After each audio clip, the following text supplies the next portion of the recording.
আসসালামু আলাইকুম দর্শক বন্ধুরা, আমার হাতে দেখতে পাচ্ছেন রাইস কুকারের একটি পুরাতন কয়েল। এটা মূলত নষ্ট হয়ে গেছে। তো দেখতে পাচ্ছেন এখান দিয়ে বেগে নষ্ট হয়ে গেছে, কত কত জায়গায় দেবে গেছে। আর এটা দেখতে পাচ্ছেন একদম নতুন ফ্রেশ, এটাতে কোনো ভাঙ্গা নাই বা দেবে যায় নাই। তো এটাকে কিভাবে পরিবর্তন করতে হয় আজ আমি আপনাদের এই ভিডিওর মাধ্যমে দেখাবো। তো এটাকে প্রথমে একটু উঁচু স্থানে রাখতে হবে এবং তারপর রাইস কুকারটা এর মধ্যে বসাতে হবে। এখন এখানে যেখানে যেখানে স্ক্রুগুলো লাগানো ছিল ঠিক সেই জায়গায় স্ক্রুগুলো সুন্দরভাবে লাগাতে হবে। কাজের সুবিধা অর্থে যারা কম বোঝেন বা এগুলো কোনদিন করেন নাই, সেই ক্ষেত্রে আপনি কাজ করার আগে অবশ্যই মোবাইলে একটা ছবি তুলে রাখবেন যে কোন জায়গায় কোন তারগুলো লাগানো ছিল, সেই অনুপাতে লাগালেই হয়ে যাবে। এটা একটি অতি সহজ কাজ, করতে পারলে অতি সহজ। তো আমি এর যে এখানে যেখানে স্ক্রুগুলো ছিল সেই স্ক্রুগুলো সেই জায়গাতেই লাগাচ্ছি এবং কিভাবে লাগাচ্ছি অবশ্যই খেয়াল সহকারে দেখবেন। তো বন্ধুরা, অনেক সময় নতুন রাইস কুকার কেনার পরে দেখা যায় যে এগুলোর কয়েল অনেক সময় হালকা থাকে বা অতি লোডের কারণে এর কয়েলগুলো সহজে নষ্ট হয়ে যায়, বেঁকে যায় বা মাঝখানে দোপা হয়ে যায়, নিচু হয়ে যায়।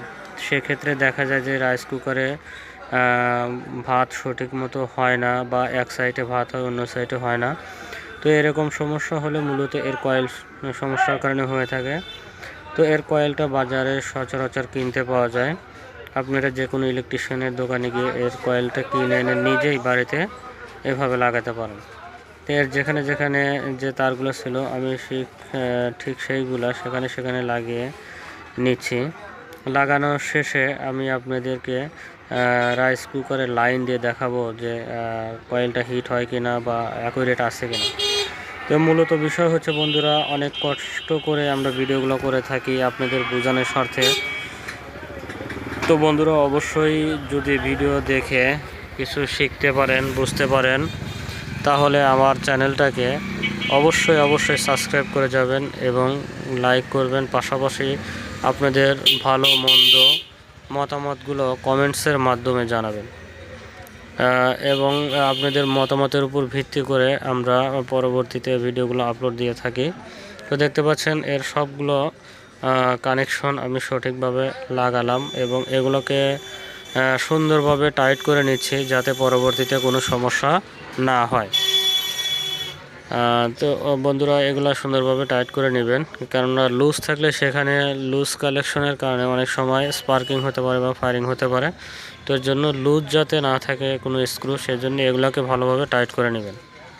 তো আমার হাতে দেখতে পাচ্ছেন এটা ম্যাগনেট। এই ম্যাগনেটটাও আমি নতুন লাগিয়ে নিচ্ছি এবং কিভাবে লাগাই সেটাও খেয়াল করলে বুঝতে পারবেন। ম্যাগনেট লাগানোর পরে এর দুপাশে যে দুটা কালা আছে, অপোজিট সাইডে এই দুটা কালাকে বাগা দিতে হবে এবং বাগিয়ে দিয়ে এর বডির সাথে সুন্দরভাবে আটকা নিতে হবে এবং আটকানোর পরে একটু শক্তভাবে আটকাতে হবে যাতে কোনোভাবে এটা নড়াচড়া না করে। নড়াচড়া করলে সেক্ষেত্রে হিটটা অ্যাকুরেট হবে না। যেহেতু এই ম্যাগনেটটা এবং কয়েলটা সংযুক্ত থাকে, এই ম্যাগনেট এবং কয়েলের কারণে এই কয়েলটা হিট হয়।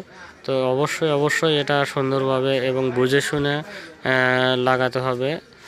যদি আপনি লাগাতে ভুল করেন বা উলটপালট হয় বা দেখা গেল যে লাগাইছেন এর নিচে সঠিকভাবে কালেকশন পাচ্ছে না, সেক্ষেত্রে এর কয়েলটা কিন্তু হিট হবে না।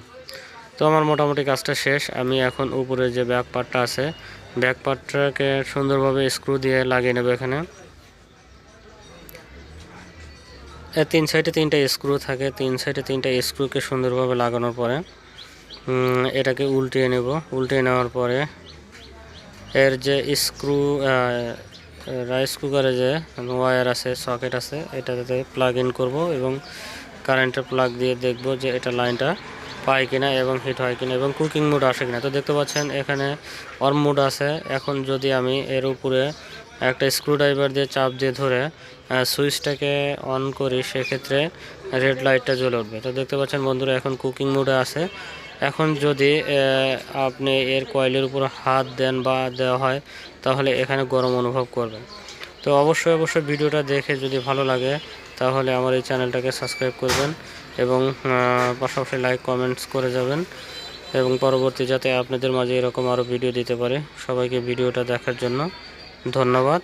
আল্লাহ হাফেজ।